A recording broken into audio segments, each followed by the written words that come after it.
जय गुरु जी सबको। जय गुरु जी।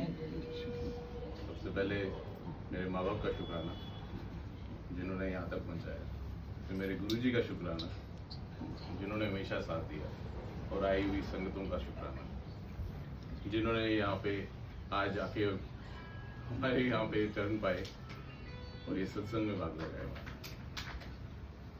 शुक्राना गुरु जी का कितना करूं मुझे नहीं पता, क्योंकि मुझे नहीं पता था आज ये सत्संग कैसे होगा। इतनी जल्दी में हम लोगों ने एकदम से कहा कि नहीं करना है, और हमेशा ये बोला 9 नवंबर को करना है।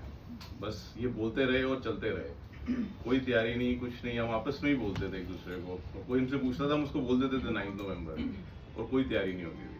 तो मुझे यही नहीं समझ में आता था कि गुरु जी आप कैसे कराओगे। कल जब बड़े मंदिर में सेवा थी तो मैंने सिर्फ गुरु जी को बोला, गुरु जी आप आओगे ना? तो उन्होंने हाँ ना नहीं बोला, लेकिन वो आए। उनकी वो कहते हैं साइलेंस भी उनकी हाँ ही थी, तो वो थैंक यू है उनका।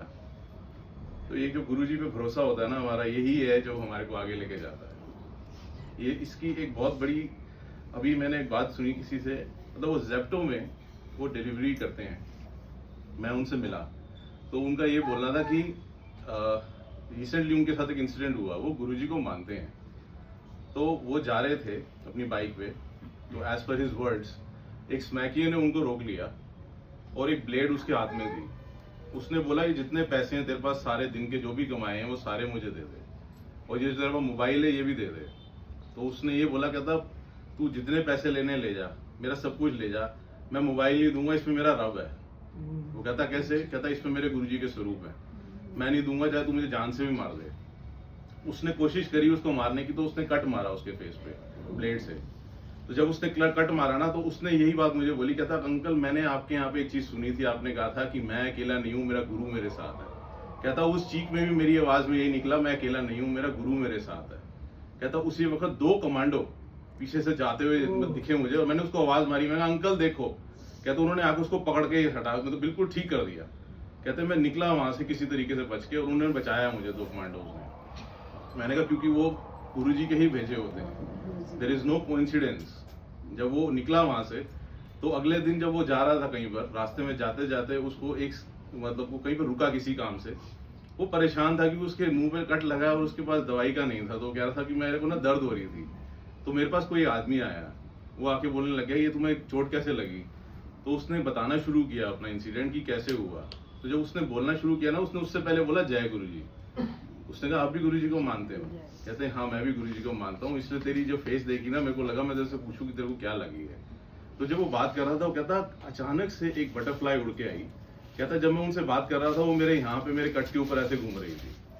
कहता वो मुझे ना ऐसे गुदगुदारी सी कर रही थी, और मैं सोचता जा रहा था कि मेरे साथ हो क्या रहा है, लेकिन मैं रिएक्ट नहीं कर रहा था। कहता वो मेरे से गुरुजी की बातें करते जा रहे थे, मैं उनको गुरुजी की बातें बता रहा था। वो करते करते कैसे वो पल निकला, मैं जब तक घर आया मैंने देखा कि मेरे को ऐसे लग रहा था जैसे किसी ने हल्की सी खरोंच करी हो सिर्फ। मैंने कहा वो ना तेरा ऑपरेशन हुआ था, जिसको उन्होंने आराम से करके ना, बिल्कुल सर्जरी करके ना उसको साफ कर दिया।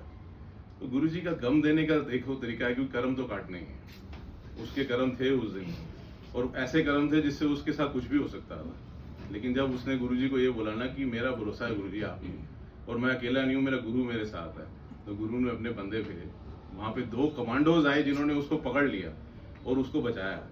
जब मैंने उसको बोला आप ये सत्संग सुनाओगे? कहता नहीं अंकल मैं आपको परमिशन देता हूँ, आप सुनाओगे। तो it is by his permission I am narrating it, because he wanted it to be said.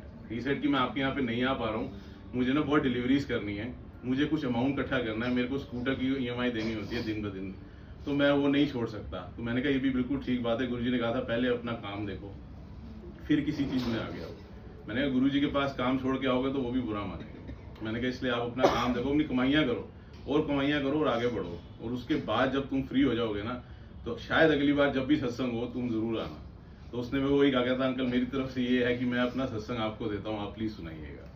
तो थैंक यू है उनका अंकल का, उन्होंने किया है ये। तो थैंक यू सबका। आज हमारे साथ गुरुजी की पुरानी संगत है सानी अंकल, तो आज अंकल के सत्संग हमने सुनने हैं। आओ अंकल जी। और पूरी वो वाली बात तेज वाली है, ठीक है तेज वाली आवाज। उस दिन अंकल ने सुनाई थी इसलिए लग गया। काट के दो।